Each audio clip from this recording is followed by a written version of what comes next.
All right, everybody. So today we have back on the podcast Alberto Nunez. How you doing, man? Fantastic, man. Yeah, no, life is all right, man, which is pretty good by today's standards, you know. Yeah, we're talking. The online coaching business hasn't been terribly affected, thankfully. Has it affected much in terms of your clients as far as like what they can do? I'm sure their workouts had to change quite a bit. Yeah, so I had to take a crash course in that. Like I look at the first set of instructions I gave people. Um, I wasn't really working with much, obviously. It's like, what do Yeah, we have that is heavy? So right. we were using whatever we could at times, you know. But now it's to the point where it's like, yo, I picked up another skill this year, I guess. Yeah, right. So. But the biggest thing has been the competition season. Obviously, it's like Yeah, that's tough. people started their preps, and I'd say maybe 50% of them are were able to find the stage or will be able to at this point. Wow. Yeah, I mean, so I started dieting down in February and not for a show, just to do it. And I got pretty lean. So I just finished 2 weeks ago and I Hmm. got pretty lean. And unfortunately, like annoyingly food focused, all the stereotypical stuff. But I was thinking when I was hearing about those contests, like, man, like this sucks for me right now. But imagine if you are like full on contest prep, going through all of that, especially if it's like your first show or something, and then this Yeah. happens, like that. I mean, that could be enough to just drive people away for some people, if they just maybe they would have caught the bug if they got on stage, but then that was just enough to kind of kick them out of it. Yeah, man. Actually, we just speaking about Houston, so Yeah. mention her because she likes these things, but yeah, I had this one young lady in Houston who was just absolutely like steam like rolling through her first prep, and then all of this happened. And initially, I was like, you know what, you're spoiled because most first preps don't go this way. You know, Right, right. this has been automatic, and we've been in control. Everything we said we're going to do, it's been happening, and then this happens, and we had a like we had a little hiatus in the middle of the prep where it's like, all Yeah. right, let's just regain a little bit of weight and then come back down. So it went from like a you're spoiled first prep to you've experienced some things that Right. a lot of vets have yet to. So Yeah. so yeah, it's been we've all had to evolve and learn this year, but we're making do, man. Yeah, one of the things I think, a lot of people found with this is because they were forced to do so much less, they found that, Mm. wow, like a lot of the muscle is still here. And, that was one of the things that I think some people might think I'm kind of like a minimalist when it comes to training. I'm really not. Like I've done some very high volume routines, but I've also found that I seem to progress, or historically I've seen to progress just fine on lower volumes. And especially when dieting, it just doesn't take that much. I mean, I literally kept almost, I would say 95% of my strength, losing 20 plus pounds, 20, 25 Mm. pounds.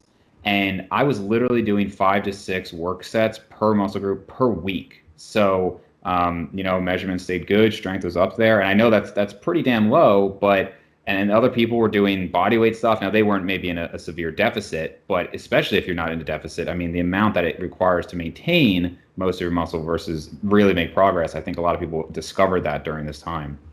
Yeah, it was a moment for people to, all those principles that we talk about, and those fundamentals, they're kind of abstract because many things, but it had people like strip down the car and really figure out how things work, and really trust those principles and to see them like play out. And hey, we did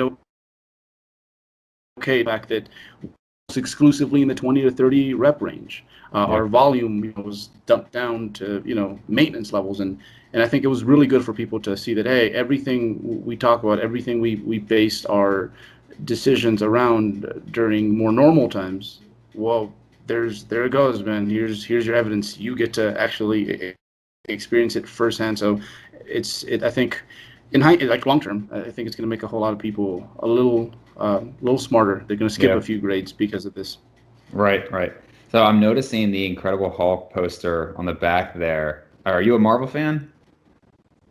You know what? I had a little stint, so it was real good childhood years for me. I think through most of middle school. But you know how it goes. Those stories, like they're they're long stories, and to like really understand the Marvel universe, like I think you need to be there for a while. But I do appreciate Wolverine. He's kind of a blue collar superhero. That Yeah. was his first appearance. So yeah, I remember when they took away his claws when Magneto messed the dude up, like Yeah, somewhere. I think it was like the yeah. mid '90s. Like I nearly cried as a kid, man. Well, yeah, you say your childhood. I will embarrassingly admit that I'm still a full-on Marvel fanboy, as I think Eric Salazar and I have bonded over a few of the movies, and still a fanboy over here. So, Oh, I could appreciate that you guys are into it. I love the fact that all the powers are kind of justified. It's like, it explains to you, like, from like a scientific level, why is it like so and so can do this, why this power is this way and where they pull those powers from. So right, I've right. I was always a kid that asked the whys, so that helped out a lot. Yeah. So I just wanted to ask about as far as dieting down, because this is something that I've always had a struggle with, is when you're so most people I would say in the evidence-based fitness industry now talk about not always going to failure. Now I'm probably more on the side of I like to push myself, and because I do such low volume, I think I can get away with it more. But there's certainly a lot of talk of not pushing to failure, keeping form. Obviously, I think we all agree keeping form good, but when you're dieting, right, there's inherently going to be, for a lot of people, like there's some point where you lose a little bit of strength. And so I wanted to talk about the mentality of holding back, especially if you're losing strength. Because just as an example here, like let's say I'm just going in, I'm benching 250 for 10, and then, you could say this bulking or cutting. Maybe the next week, so maybe that was like a 1 RIR.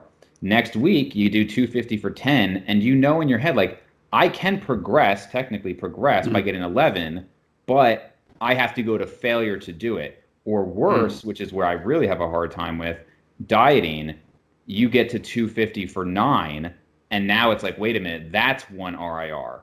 Do just kind of hold your ego back and say, well, I'm just going to stop at that 9 and lose strength, lose weight from last time, regress, or push harder and say, no, I got that 10, but really it was because you pushed harder. I think for a lot of us who are very focused on progression, that could be hard to not try to at least match what you did.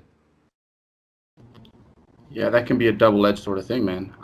It's So this is where keeping track of some of your details and knowing what your trends look like more or less in the off season, it's gonna give you vital information once you are dieting, because it's gonna be fairly similar, at least at first. It'll gradually decline, but it's a gradual decline. But here's the thing: it's like in the off season when you're well fed, things happen much more predictably. You will still have those weeks, those days where you're like, oh, well, that kind of like disrupts the pattern I was trying to follow, the sequence that I was trying to map out on my way to, a certain level of performance. And we just take a water and move on. Yeah, it's like, okay, well, that's just kind of how it is. When we're dieting, I think as soon as we see the first workout where something like that happens, sometimes even worse, uh, automatically it's like the sky is falling. Like Yeah. we've lost muscle when it's like, hey, you know what? Like maybe, especially given the circumstance, like your body is still in that loading screen. So, you got to look at it as it's happening this way because of the stimulus you provided earlier, and we're still Right. trying to come out of that hole. And if you dig a bigger hole with the limited resources you do have, energy-wise, you can just make the situation a whole lot worse. Yeah. So, yeah, learning to not leave the pocket, man, that's a hard one. I think what you just said is important, where you said, this is from the stimulus that we provided it. And it kind of goes like the chicken versus egg thing. And I think Yeah. one way that you can kind of maybe justify it in your mind is, well, okay, so let's say you're in that situation and now instead of 10, you're at 9 and it's already 1 RIR. I think the first inclination, like I said, is, hey, I want to get 10 to match last time. But another way to think about it is like, look, you've already lost that strength. Like, yes, on paper, you might have gotten 10 again, but if you already are at 1 RER, at 9 reps, Mhm. even if you push to 10, you've already lost that strength compared to last week. You just didn't push harder last week. And so that's where, I mean, again, it still sucks to kind of make that recognition, especially, I mean, if you're in the middle of a set, you're probably not thinking all this out, as you're going. But Obviously, that's another point you could make is you got to have a plan going into it, right, and not just go with the seat of your pants. But yeah, just kind of realizing that like those adaptations have already occurred, up to that point, and now you just need to say, how can we minimize further damage of this cut, and in a lot of cases that probably is accepting, hey, don't just kill yourself this workout because then the next workout, is going to respond to that stimulus, and that could be even worse. Yeah, exactly. And you never want to be caught with your pants down because you didn't work hard enough. Like I think that's something that we all take pride in. So it's a hard thing to balance, and I think you have to be wrong a few times before you're actually.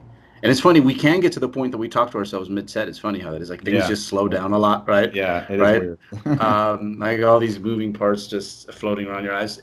But yeah, you're wrong a few times, and then finally you're like, I'm gonna try a slightly different approach, and you win sometimes with that, and man, that's why I guess nothing teaches you like experience. Yeah, sure. So how do you find? I mean, you've been at this game at least as long as I have. So I'm about 15 years in now. I think you're more than that now, right? It can drink now, man. 21 years. 21 years of doing this. Yeah. So obviously, from your standpoint, you're still trying to be competitive, and I think a lot of us, even if we're not competing, just mentally, it's very hard to imagine maintaining. Like even if we know like there's not going to be a lot of progress, I think we have to push towards something. Not everybody's like that. Some people really can just put it on the back burner and just say, "Look, I just go in, I do my maintenance workouts, and that's it." I guess it's less of a question, more just a general statement on it. But how you feel about the idea that even though we know that like you could probably maintain your physique right now on 2 to 3 moderate volume workouts per week. I'm assuming you do a lot more than that. I don't know what your current workout routine is like, but I'm assuming you do. Certainly a lot of people who are at your level still do, 5+ days a week. Is it the idea that you still believe you will make measurable progress, or is it more that like you don't want to accept truly just maintaining and your mentality is always to push forward, if that distinction makes sense? Man, that's a loaded one, man. That's like the ultimate. You've been a natty for over 10 years question. Like, Right. Let's sit down and be real for a sec. So I think one part that's kind of undervalued, well, not if you're a competitor, I think you understand this well, is that when you are dieting, you're going to lose muscle. So to me, it's like there's always so much to master on that end of the equation, where it's like, what, if I keep more, it's like it's technically gains, Right. because not just how much you gain, but how much can you keep. So we've gotten better at that, and I think my last prep was the first prep where I can say that, I don't think I lost any muscle, because I'd never felt like I was one of those guys. Like, some people retain muscle really well. I'm just not one of those folks. But this last one was the closest thing to that. So now it's like, all right, work. But it was also one of my worst off seasons ever. So the thing is, when you are kind of pushing near that ceiling, it's like you can take a step back because you just played around with a few things that didn't necessarily work for you. Yeah. So approaching that end, I still I can't go in there with any other mindset other than like, what, like I gotta be just as hungry, because I do think that is one thing that guys lose with time. Especially when you have found some success, when it's like, okay, like I'm competing at a relatively high level. I have the privilege of doing that, and then also I've been able to some extent make a living off like my attributes have definitely played a role in that. So it's kind of easy, like that whole Arnold dialogue where it's like, hey, the lion at the top of the hill, right? Is like, it's like he can chill out too much if he's not careful, and I do think that happens. So I try not to look at it from that perspective, but maybe it's overly optimistic. I am a realist now. Like if I don't gain 5 pounds of muscle in a year, it's I won't throw a fit, but at the same time, it's like, what, there's still so much to gain, and even if it isn't at a physical level, this also satisfies that kid that was always asking the whys, and to me, like, that's being wrong. Like having that off season last time, it was just a complete disaster. Why did it go poorly? I just spend too much time in the ambiguous intake. And for me, as wasteful as it seems like my body is, I need to have a surplus that's pretty obvious. So I need Yeah. to let that weight trend upwards, and I need time. So yeah, I just gain muscle better. I think being at least over 185. Yeah, for sure. What are your calories getting up to in the off season? I know you're known for high calories, so Yeah, man. There hasn't been a day where I've been under 4,000 in like probably, man, at least 3 months. Yeah. yeah. Like usually the cheat days are like I'm just not eating today. Like we're Yeah, just going right, to. right. Yeah. Yeah. Right. It's yeah, what you said about keeping the gains is obviously important, especially from a competitor standpoint. Mhm. This last cut I did, it probably was one of the best I've looked and one of the best cuts I've ever had. I wonder if I know some people like to keep the volume quite high when dieting. I was eating very low calories. I mean, at 185-pound active male. Well, not that active. I mean, I had many days in like the 1,500 calorie range, and to the point where No it was one almost wants to hear that. Nobody wants to hear that, but that's just how it is, man. That's right, getting like, exactly. yeah. Yeah, and Eric and I talked about that too because he's a little bit heavier than I am, but similar height, and I think especially in this industry, people want to say, like, oh wow, look, this person got shredded on 2,000 plus calories, and it's like, dude, if you're getting contest lean, you're gonna have Mm-hmm. some low calories. I mean, you Yep. you might be an exception, Alberto, but most people they're just gonna have to accept they have to go really low. But part of the reason I had to go so low is because I really was doing I actually minimal cardio. And again, I mentioned I was doing 3 workouts a week with minimal volume. And so, calories got to come from either activity or diet. And usually diet is a more effective way to do it. So it did get quite low. But yeah, it's interesting that, perspective. But going back to the retention of muscle gain, I don't think I got, when I looked at my peak at like 205, I really don't think that was any better of a 205 than in the past. In fact, I'm sure it wasn't. My measurements, my strength, everything was pretty much the same. But I did come in at probably the best 180 to 183 I've ever had. And my strength, this whole cut, I was almost like surprising. Like I do the workout and I was like, how the hell did I just match last week's workout? Like I've been on 1,300 calories this week or something absurd like that. And again, I don't know if it was maybe less stress or the low volume itself, like so there was less physical stress. But definitely just going to your point on the retention is a big part of it too if you're dieting down. You know what? And I think you just learn to drive in those conditions a lot better with a few of these under your belt. The first time it's a little too much. Yeah. It's especially for a lot of us coming off our like bigger bulks earlier in our training careers. Right, right. To have your food taken away, and it's like, okay, start a fire with this. That's going to take you a few rounds before you get the hang of it, man. Right. You mentioned that you really do see benefits to like an actual bulking phase and getting the calories up. Do you think that it would just be too counterproductive at this point to do another kind of mega bulk like you did back in the day? Ever consider trying that again? You know what? If I was a pure powerlifter, I think I would. I'd pull a mini Bud Jeffries. I don't know if you follow Bud Jeffries on Instagram, but I don't. it's a different kind of lifting, but no one enjoys lifting more than that guy. He's kind of I'll have to like, look him up. Luke Ellis, the former bodybuilder. Yeah. Kind of like him, but I'd probably, if I was doing something like that, absolutely. But since, when I did my mega bulk, I thought I might compete at a certain point, but I wasn't too sure. Mm-hmm.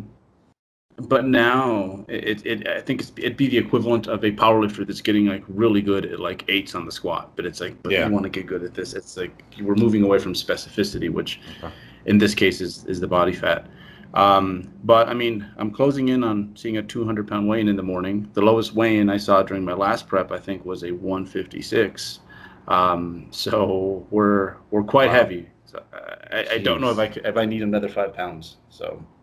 Yeah, man, that's a pretty big. For some reason, I thought you competed closer to like 165, or I guess maybe that's like after you've refed and everything. Oh yeah, so yeah, once I get on the stage, I'm nearly 10 pounds heavier. So Wow. yeah, Wow, that's yeah, pretty yeah. significant. just for the internet, what do you think your rough, by internet standards, body fat percentage is at 200 pounds right now? Oh, it's got to be approaching 20. Really? Yeah. I You know, can't but I imagine. mean, 20. Right. It's hard to, and I don't know if your distribution is different because I remember seeing a picture of you years ago. You had a cap on, and I'm pretty sure you said you were 200, and there was still like vascularity and abs and everything. Now, I don't know if that's still what you call 20%, obviously, if we're talking DEXA versus skin Yeah. folds versus the internet. So to clear that up, I was weighing myself at night because that's the only way I did it. I was a young man and I Okay. couldn't. Yeah, I got a friend like that. I knew in the back of my mind, it's like we weigh ourselves at the gym Yeah, upon okay. arriving in our clothes. With the book bag So on. it was probably more like because I had it listed as 196. It was probably a good 10 pounds lighter than that, to be honest. Okay. Okay. No, I mean it's interesting to know because I I had a friend Jimmy in college. He was a beast. He still is a beast. But it was always like, oh man, I'm 217, and it's like at night with clothes, just binge. So funny. We were talking about the amount of volume I was doing and cardio and all of that. And something that I think is interesting is step counts have been really emphasized a lot more in the last, it seems like just couple of years.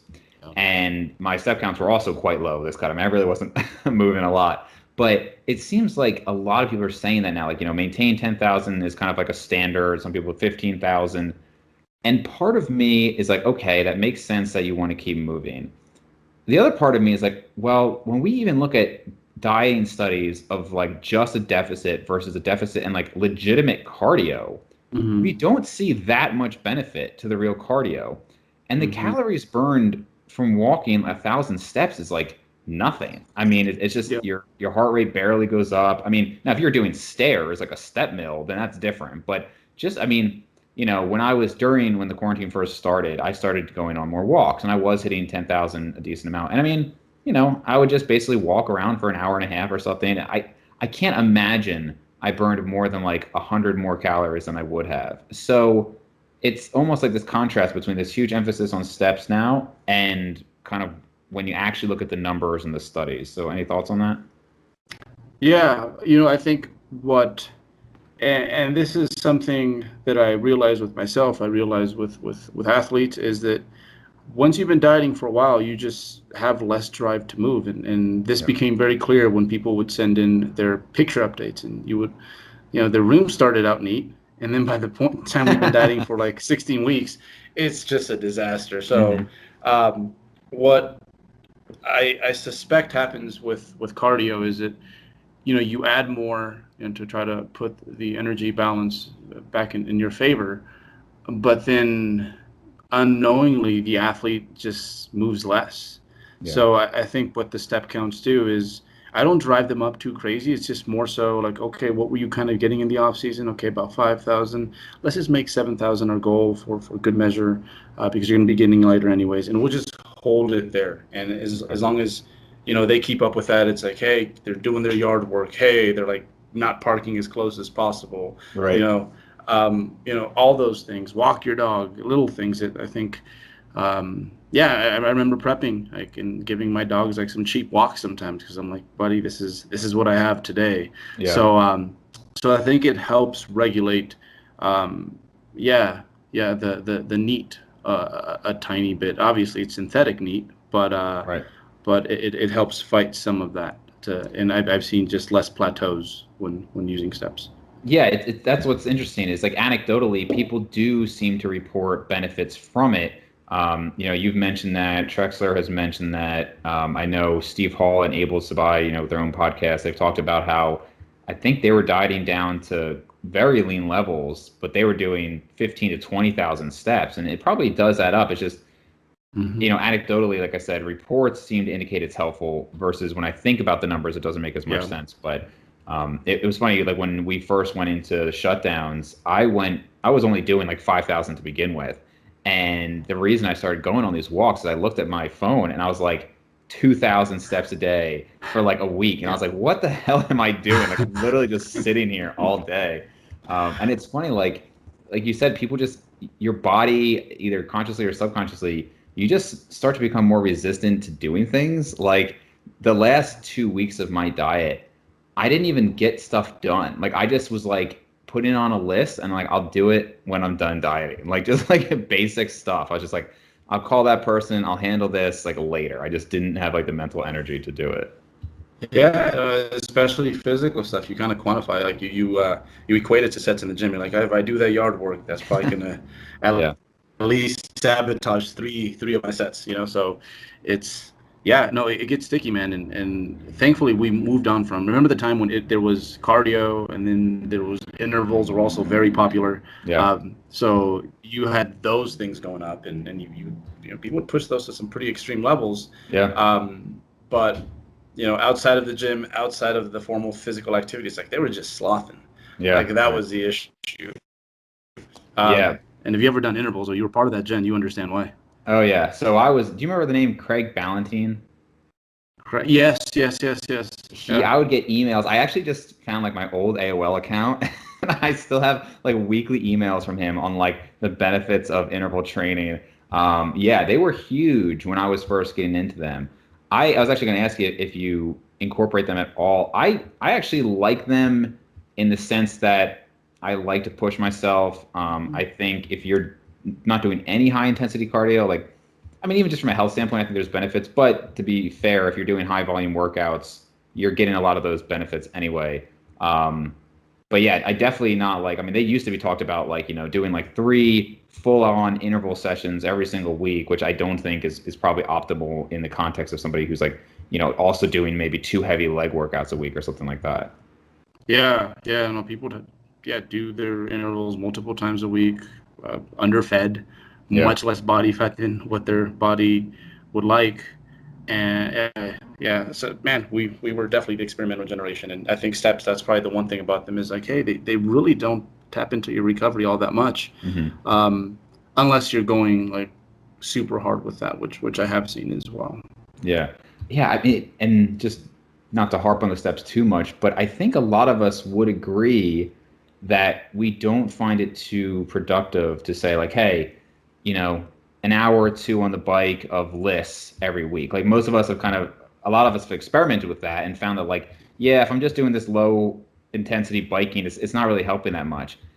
But yeah, again, how is that different than steps? And I don't know. Again, anecdotally, like I said, it's just interesting because it sounds like it's similar. But I don't know if you've experienced that, if you've ever done like really long bouts of just like low intensity biking or something like that.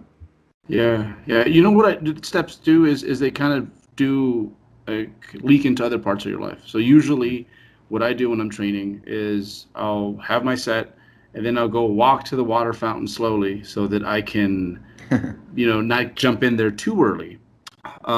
So it's just, and then, like I would figure out ways to just sneak him in throughout the whole day when I was using the step counts during my last prep. Right. So it actually becomes a good habit at the end, I feel, because I think most of us don't get out nearly enough.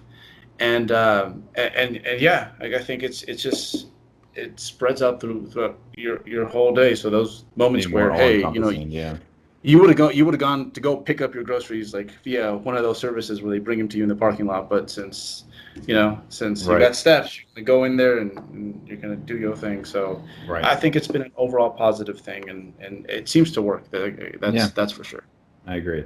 Are you doing? Because I've been talking to a few people recently about refeeds, and it's funny. Like when I first heard about somebody not doing refeeds, I was shocked because if we go back to that like generation, 15 years ago, the first article I remember reading, if you know Tom Venuto, he was talking about, how to get how these bodybuilders get contest lean. And it was a lot of cardio, but it was also carb cycling. That was how it was like first introduced to me. And then there was like skip loading, shit loading, cheat days. There was like every, variation out there, but I've always incorporated some type of refeed. And recently I've actually been hearing about a couple people not doing any, which was probably actually more the norm. Like, a few generations ago, like all the hardcore bodybuilders never had any refeeds. And now more popular are diet breaks, it seems, which I incorporated quite a lot of in this. I did more diet breaks this cut than ever, whether it was like 3 days at maintenance or even I had done 3 weeks at maintenance at one point. So are you leaning more towards the diet breaks at this point, just 1 day refeeds, or not much of either?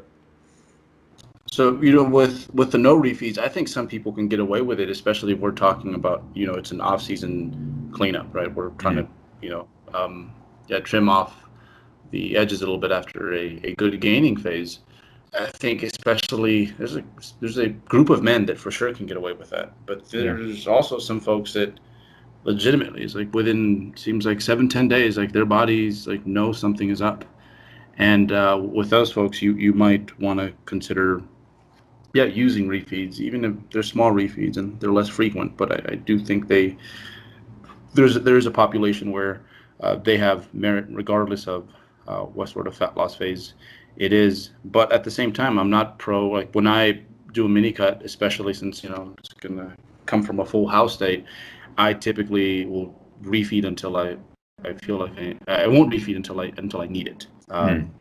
Yeah. So, and it's just there's just so many I guess things that go into that, because so here's another one. It's even if you are one of those folks who can get away with it, it's like, let's just talk performance for a bit, right? It's like, especially if you're pushing pretty close to your ceiling, you're beyond a mid-level intermediate. Would it hurt you to slow down your fat loss phase by a handful of days by the end of it?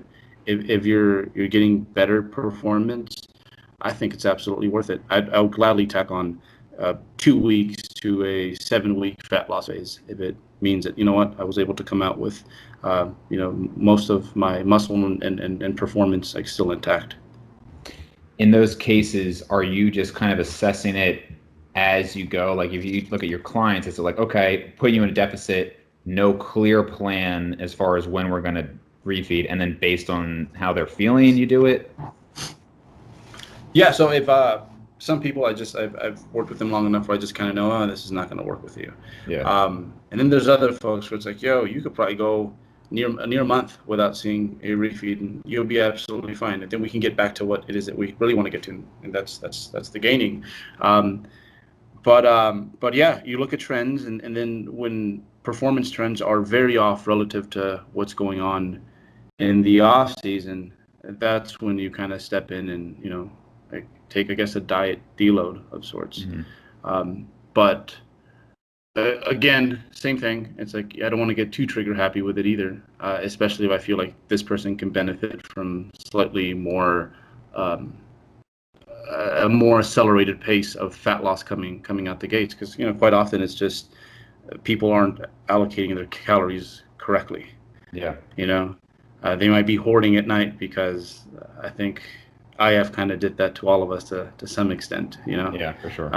So yeah, no, generally I'm still a huge fan of refeeds. I think the leaner you are, the more you should at least consider them, and the more advanced you are, even if you don't think hormonally and metabolically it makes that much of a difference with you, for the sake of performance, it might be something worth considering. Another variable you can play with it that can help expedite your recovery.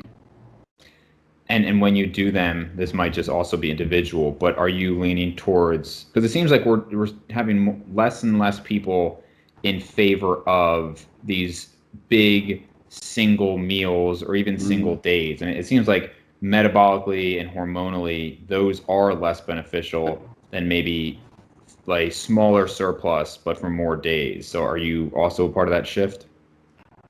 Yeah, no, absolutely, because it's like, think about the post-workout window, right? Like how that was. It's like, hey, bro, one meal's not going to fix anything, because go have your protein shake, go do that same chest workout. Like 2 hours later, you're not recovered, homie. Like it doesn't have that much power. So when it comes to especially recovery, which is compromised when you're in a hypocaloric state, you're going to need a few meals, most likely a few days to kind of help catch back up to where you need to be. Yeah, and I think part of it is, and I've historically been one to like the really big meals, but that's not because I think they're more effective. It's because I just like to eat a lot. Yeah. And it can be hard if you're really far into a diet and, let's say you're dieting on like 1,800 calories and you think, wow, I get to eat 2,500 for a week. Like that's not that much more. And I think a lot of people have experienced that from a willpower standpoint. Sometimes it can be harder to restrain yourself when you're done a diet than when you're actually dieting, because you feel like you're more just mitigating damage than really working towards a goal. So that's, I think, psychologically can be difficult for some people. Yeah, most people get hungry during those refeed days, and during extended diet breaks. Sometimes it gets worse. It's like it's almost like your body just kind of blunts your hunger a little bit, because it's like, you know what, things are screwed up. Right. Why are we going to complain about this? Yeah. But you get a little food in you, and then your body's like, hey, dummy, we're going to die. You should probably eat the rest of that mammoth. Yeah. So my cravings were actually worse when I was earlier in the diet, I would say. When I was probably about 2/3 of the way done, maybe halfway done, I had some crazy cravings that, like, I'm not even a big chocolate fan, but I was dying for just like to pig out at like a chocolate store or something. It was bizarre. And then I got towards the end, and I would not recommend this to anybody, but I actually did a 2-week experiment at 1,000 calories, which was a learning experience. It was kind of just experimentation. It was also one of those periods where I was shocked, like, how are my workouts not going worse? And I think I just entered like a zombie mode. Like, like I did get thyroid tested, and it was below normal. Like I said, I wouldn't recommend people crash to that extent, but it was a learning experience for sure. But the cravings for junk actually kind of went away. It was more like, I'm so dead. I just want to not feel like this. but it wasn't like, give me a huge pizza or something, you know? yeah, no. After you've been through it a few times, it's like it's less about the food, and you just want your energy back, man. Mm-hmm. Totally. So I mean, I guess you don't know when you would next compete, right? Because with everything going on. Yeah. I mean, next year was a possibility, but Yeah. I don't know. I think one thing we will see is that a lot of shows, they're going to be moved down towards the fall, and I think they're going to stay there. And I think that makes a lot more sense, because most of the big shows in natural bodybuilding, it's later in the year. So to have, like, there's shows that I always want to do, they're like in May, June, and it's like, man, I don't want to like live like this a whole year. So they'll probably push a lot of things towards the later part of the year. So it will give me time to think about it. But I need to start thinking about it now if that's the case, because I am a bit overweight. But also I'm in the middle of a good like hot streak, and I've ended off seasons prematurely during a good hot streak, and it just in hindsight, when you I'm get like, those periods, you gotta utilize them, right? hey, I feel healthy, things are moving. It's once you're on that train, it's the funnest part to me still to this day. For sure. Yeah. And you're still relatively young. Are you low 30s? 37. Okay. Yeah. So mid upper 30s. Wow. Okay. Getting up there, man. It's father time is undefeated, dude. Yeah. I didn't realize you were older than Eric. I guess you guys are pretty close though. I'm a month older. Oh, he's 37 too? Yeah. Okay. I know a couple of you were trying to get on stage together. I think, was that supposed to be next year? We speak about that. I think Brad would be the hardest one to convince. Yeah. But that would be nice, because I think that's how I remember bodybuilding. Is you get to meet a whole lot of people who I've met. Man, like, time flies. Like 13 years ago, 14 years ago, like I'm still friends with him like to this day. Yeah. So I think it'd be a great bro celebration for sure. But hey, getting everyone to, hey, do you want to commit to like 6 months of not eating? Right. A little mildly intrusive, I guess, right? I think, I mean, for sure. And I think I probably talked with Eric, but a couple of people about this is if you're going to get contest lean, which, like, to be clear, I was not contest lean, but if you are, I think you definitely need a why and you need a reason. And that is a good one for you guys, because there's just a point where I think there is obviously the emotional and psychological aspect where you start to tell yourself and convince yourself like it's not worth it. But then I also think there is a legitimate objective part of you that will say, no, this really isn't worth it. Like, if you don't have a specific why of like, let's all get on stage together and compete, it's like you almost forget about it. You never completely forget, but when you're bulking up, it's easy to kind of forget about what it's like to be months into a diet and then once you get back there, you're like, oh shit, like why am I doing this again? And you need a reason. If you really, yeah, if you really try to fortify that argument and name all the reasons why, just for said individuals specifically, maybe competing is not the best thing for you. Hmm. The only way I think you could flop that over is if you have some really good whys, you know. So I mean, that's why I'm glad that I think now more than ever we talk a little bit more about all the negative things that happen, that potentially will happen to someone if they decide to diet to those levels of leanness. Whereas, I think back I don't know what it was, but I think part of it was um, we just, bodybuilding gets enough flack, right? Like, Hmm. like from the outside, like, it's like, oh, y'all are narcissistic, y'all are dumb meatheads, right? So to admit that there's some sort of risk involved with your sport, we just didn't want another thing thrown on top of that, I feel, Yeah, you know? sure. But when you think about it, it's like, every competitive sport, like that's why I didn't do high school football. It took me a few hits to realize, like, no, I'm gonna need my head for the rest of my life. Yeah, I am completely okay doing track and running from point A to point A. Like I am right. fine with that. Yeah. So with this, I think now that there's more open dialogue about all the things that come with contest prep dieting, I think it's saved people a lot of trouble, because it used to be just something that, hey, if you got a gym membership, it's kind of on it should be on your bucket list, maybe, Yeah. Right, right. Yeah. and I don't think that's the case. Kind of in the same light with I'm very pro-choice when it comes to drugs, but I think now more than ever it's gotten to the point where it's like, it's just something you do. It's kind of like if you go out, you drink with your buddies. It's like, Yeah. who's the guy Yeah. that is here at the bar and is not, Yeah. So again, it's I'm glad we can have discussions about, like drugs, about like, hey, what's most likely going to happen to you if you contest prep, so that the individual can make the decision that's best for them. But yeah, there's some years where that why is just not strong enough, Yeah. even for me. Yeah, yeah, for sure. I'm curious, having done it for so long now, because I think the psychology of it is more interesting to me at this point. Because again, Yeah. after 15 years, like I know, this is kind of what I've got, and maybe there are these refinements, but I realize that obviously like the bulk of the progress, 99% of it's done. So I know for you, you kind of have that personality of like, I have to have something I'm striving for, and I do too. I just think for me, I'm always figuring it out. I think, I don't know if you remember, but I've had some significant health issues in my life too, and so Yes. for me, that's a big part of it. Like there are things I just physically can't do anymore. Like I can't say, well, I'm going to hit a deadlift lifetime PR. Like I can't like strain myself like that anymore. So I'm still kind of in the process of figuring out things like that. But for you, like, how is your training now compared to maybe even like 5 years ago? Like you were saying, this is a really good off season. So Mm.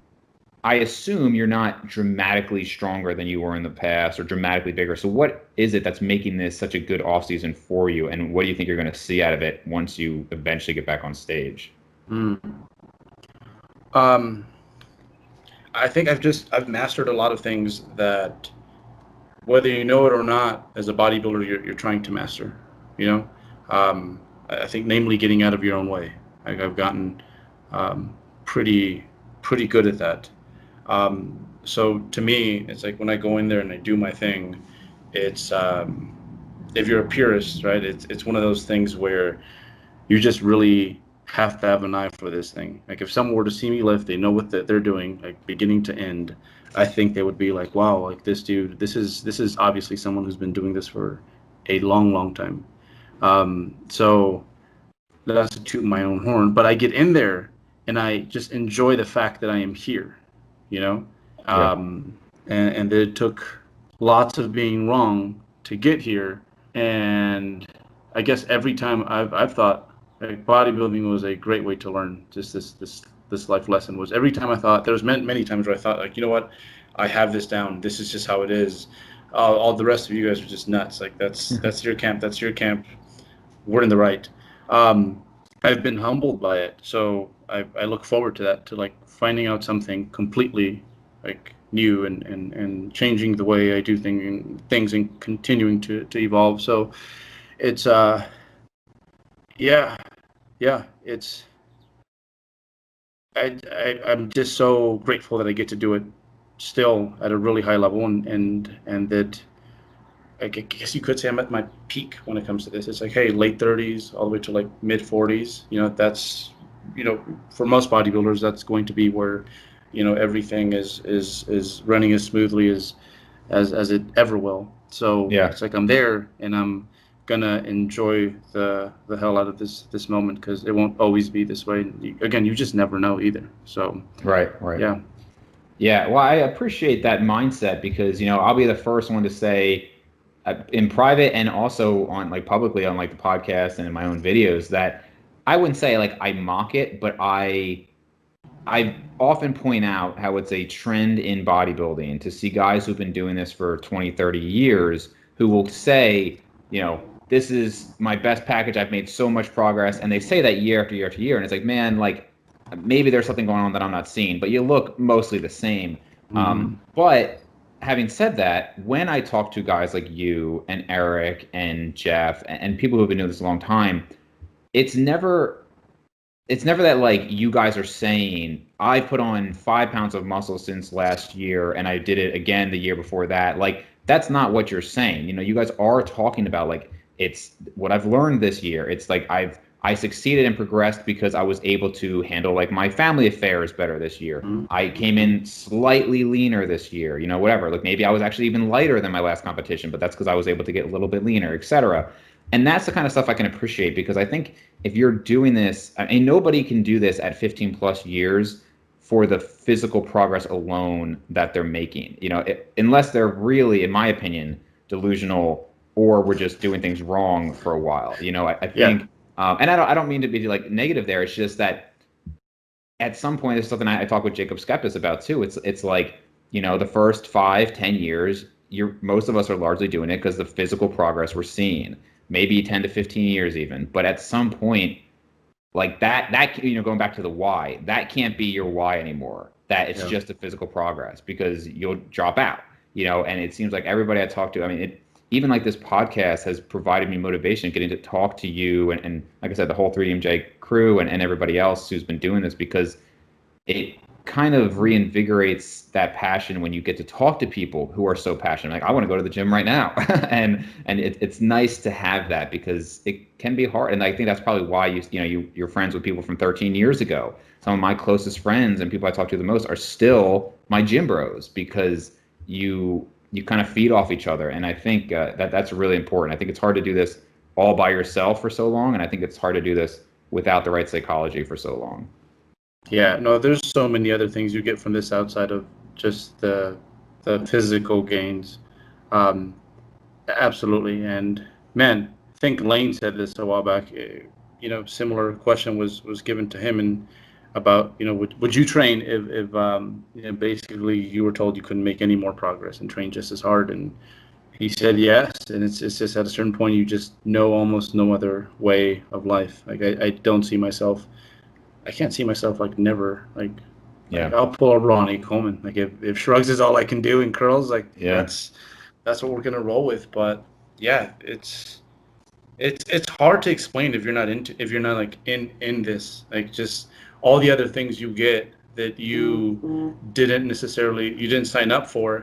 And I think we all get slightly different things as well because we all have different things that we're trying to work on as a person. And there's things that bodybuilding taught Eric that that's what he got from it, and then there's things that I got from bodybuilding that I thought I was just gonna get biceps with veins, but right.